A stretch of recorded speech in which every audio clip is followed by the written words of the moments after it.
You know, I was telling her, man, I feel like I'm just at home. You know, I feel like I'm at my auntie's house. I feel like I'm with family. And she's like, that's why we call it Soul Food House, baby. Just come on home. Just come on home. Get you some food. And I was like, okay.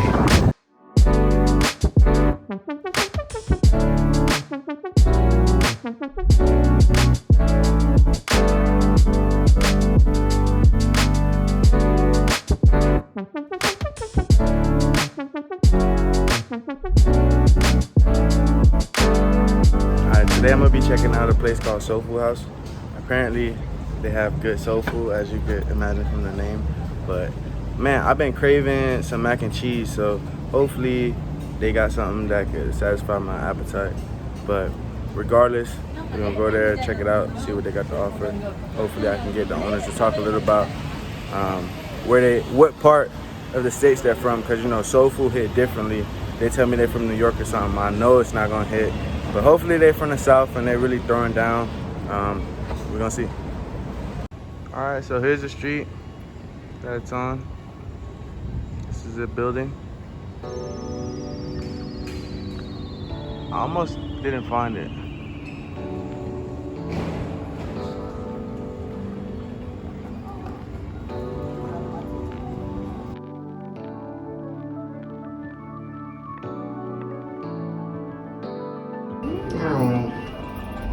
Pretty cool, really.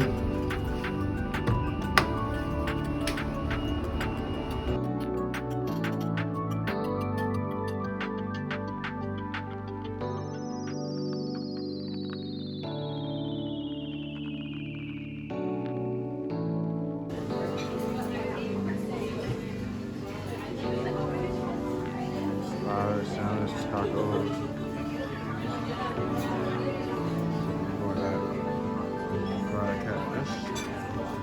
And you gotta have some cornbread. Top it off.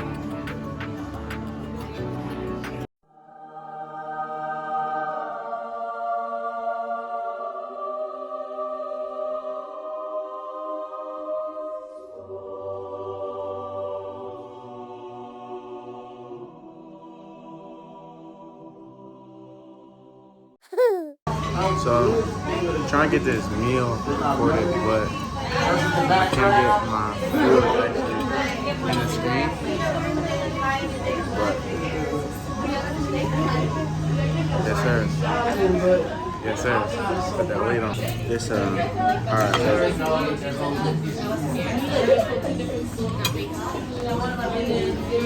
Catfish hitting, just like it's supposed to.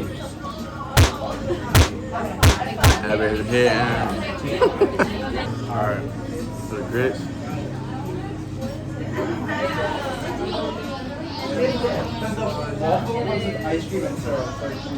Grits hitting, nice and creamy. Hitting just like it's supposed to. The mac and cheese. Let's see the mac and cheese.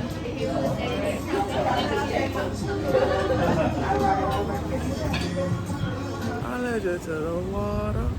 To the water, I just to the water. This is my happy dance because I got some mac and cheese.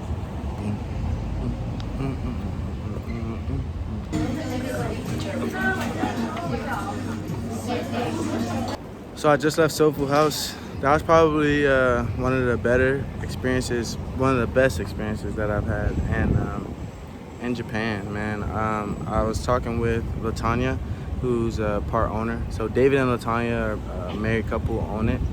And I spent most of my time there, honestly, just talking with Latonya. I felt like I was just, you know, chatting with one of my family members or something. We talked about everything from life in Japan to, you know, the current state of the world and to the Olympics to, you know, kind of learned her journey and what brought her here and her life here with her family and her son. It was a pretty pleasant experience, you know. Aside from our conversation with her, which I'll put some clips of our conversation. I actually recorded a bit of our conversation, so I'll put some clips of it after. But aside from the conversation, the food was good. You know, the food was actually as advertised. It was soul food. She's from Mississippi, so I trusted once she, because that's the first thing I asked when I saw her. I said, hey, like, where are you from in the U.S.? Because, you know, some people say soul food. I was scared that they were just maybe marketing soul food just because they were from the States, but she's actually from Mississippi. So she really had that soul food on deck. I got some catfish with some grits, and I had some mac and cheese with some cornbread. And it was hitting, you feel me? So definitely, if you're in the area, if you're in Tokyo or in Japan at all, I think it's worth the trip to make it out to Soul Food House. She told me actually the name Soul Food House. You know, I was telling her, man, I feel like I'm just at home. You know, I feel like I'm at my auntie's house. I feel like I'm with family. And she's like, that's why we call it Soul Food House, baby. Just come on home. Just come on home. Get you some food. And I was like, okay, I get it. And I agree. This is definitely like, feels like home. So whenever I feel like I'm in need of some, you know, traditional soul food, or I'm in need of just a good conversation, or just a familiar face, familiar voice, I'm definitely going to visit David and Latonya. I'm definitely going to visit David and Latonya at Soul Food House. So go ahead and follow their Instagram. The link is in below if you want to check out their Instagram, so you can visit when you come out here. With our menu, like I said, it evolved over time because my flavor may be different from your flavor. Right. So that's why you got all the different hot sauces, like which one you want. Yeah. And what you're missing from home and what I'm missing from home can be quite different. Because we do special requests. If we're able to get the ingredients, like I'll make a pot of northern beans and pinto beans in a minute if you request it. Y'all heard that? Yeah. Y'all heard that. Because one, I want to eat it. Let's be real. Let's be real. Yeah, for sure. And for sure. Two, you know, it's just there's that trigger of something that you're missing. And you want to bring that home sweet home, if you could bring that for somebody. Yeah, because sometimes I'll put it this way: when you're past the fact that you're not, see, like you're hitting it 6 months, and when you're past that fact that you're not on vacation and that you live here, that's a whole different beast, or a different experience. Let me say that. Let me say that positively. You know, it's a whole nother different experience. I tell people all the time, you know, whenever you're coming to live here, bring that goodie box that you're not gonna open for 6 months. Because between 3 and 6 months, it's gonna hit. Dang, I live here. Right. What my crunchy munch, you know, what my nunda, whatever it is. But you know, eating ramen and eating all, you know, sushi and everything stir fried. Yeah. It takes a toll on. After a while, you're like, man, I need something. Yes. You know, I need something. You need a little bit more than what you were able to get. Yeah. And it just helps make it a lot better. So we just wanted to, you know, when it's just like when you're happy and you want to celebrate, sometimes you want that home food. Right. When you are going through a bad day, or you know, you just need something to help you get over that hump, and that's what this is. This ain't about making money, because we are in the, how can I say, Embassy Road. Right. And so in Tokyo, the real estate is expensive. Yeah. So when you're talking about high real estate, I got 12 employees now. Yeah. That takes a lot. All right. And then we're going through all this that we had this last year. Yeah. So it's just like, it has been, but I will tell you something. We were already grateful. We were already grateful, but it just makes you grateful. Like when you walk in and you see all the customers and people returning. There you go. I'm not sure. It's like you was the home cook. The home cooking, right? Because it's like when they first came, the States was their home cooking. And now it's like, now they can't come to Soul Food House. Exactly. So as soon as they get back out, they like. And they have, you have no idea how grateful we are.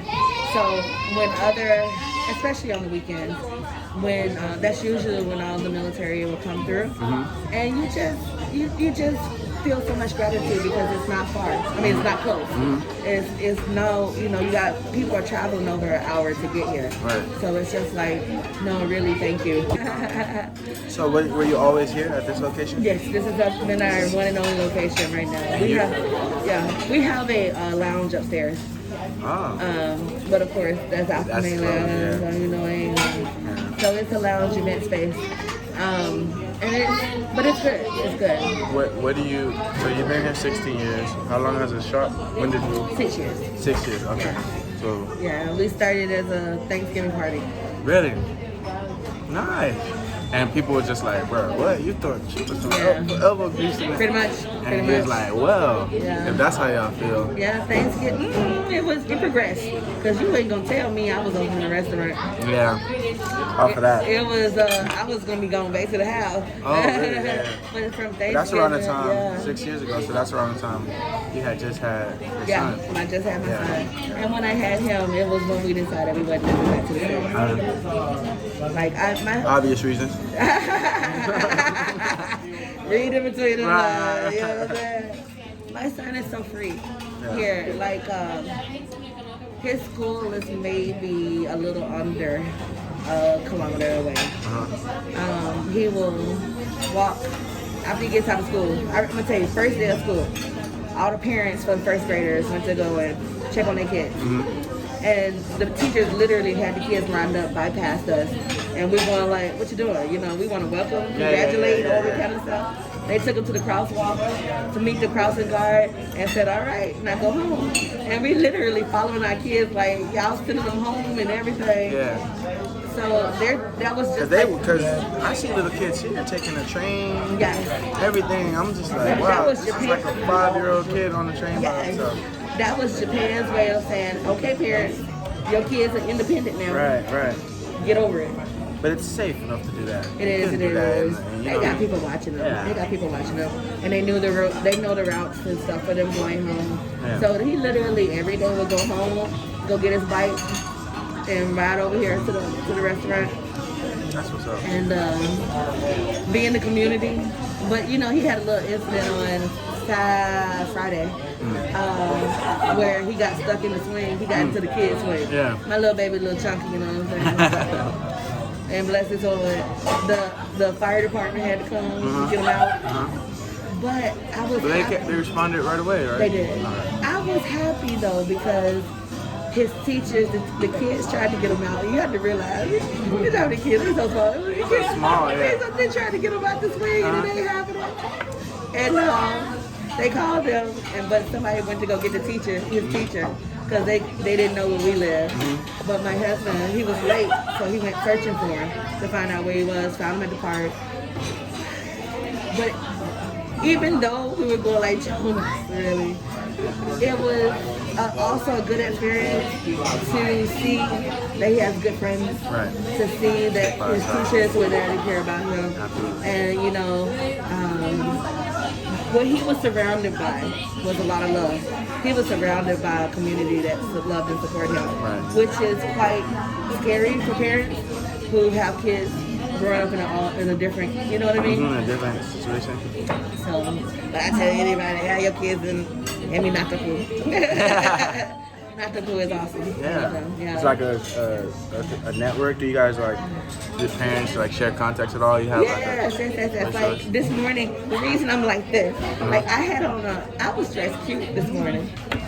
But this is the tank top that was under my outfit. And his what they call it, preschool. She working. She's talking it down like she dressed all bad, but she working. I'm tank talking it, you know. Anyway, the kids met this morning that he went to kindergarten with, and we have played water gun fights this morning. So, and now he's with his other friend out hanging out. Nice. So, and you could feel like I thought to myself the other day, like I equate this city kind of like the way it's structured to like New York City, but I feel like letting your kid loose and letting them run the streets in New York is a lot different from letting your kid run the streets in Tokyo. Oh, definitely. You know what I mean? Man, the first time my husband and I came here, we have some really good Japanese friends, and their daughter was walking away. We were at the church, and they were walking away to go. She was going to the park, but she was just walking by herself, and nobody was out there. And I'm going like, do they even know where this child is going? Right. So we were like we were following her to find out if she was okay to go play with her in the park. About maybe 10 or 15 minutes later, her mom was looking for us, not for her. And she was like, oh, she's fine. You know, just come on back, everybody looking for you. And we would go like, are you sure? Because she's just walking off like, anybody can grab her, anybody can. I was so nervous. I'm telling you, like when I started taking the train, I would see like these little girls, like little 5-year-old girls on the train by themselves. I'm like, I don't care how safe the country is. My 5-year-old daughter's not going to be taking a train by herself. But it takes a lot for us to change our minds right. from what we've grown up in. You know but what I it's mean? also dangerous because it's like me being here, right? Like Yeah. I think about already I've become like a softer, more, you know, not softer, maybe not the best choice of words, but I'm more, I've become used to some of the luxuries and as far as makes safety. you more relaxed. Yeah, and I'm like, when I go back, I don't know how that's gonna be because I'm gonna have to revamp like my awareness and my, you know, my attention to detail. So I agree. You know, it's definitely totally different. I'll put you this way. I think maybe it was after, I don't know what year coming home, but we went to Wendy's with my mama. Mm-hmm. And like I said, from Mississippi, when we fly into Memphis, Tennessee, and so we stop, we get some food and stuff like that. And I'm doing the same thing. I'm doing like the bills were stuck together, so I was just taking out the bills to count like this. My mama took me to the bathroom. She was like, "Don't you?" Like she took the money out of my hands, crumbled it up, dumped it on the floor. A bathroom in Wednesday. Come on, man. I'm going like, Mom, what you doing? She's going like, girl, you back in the States now. You can't be out here flashing your money every I was going like, the bills were stuck together. She was like, I don't care how much the bills stuck together. You better make sure you crumble that stuff up. Exactly. I'm going like, all right. Yeah, no, definitely.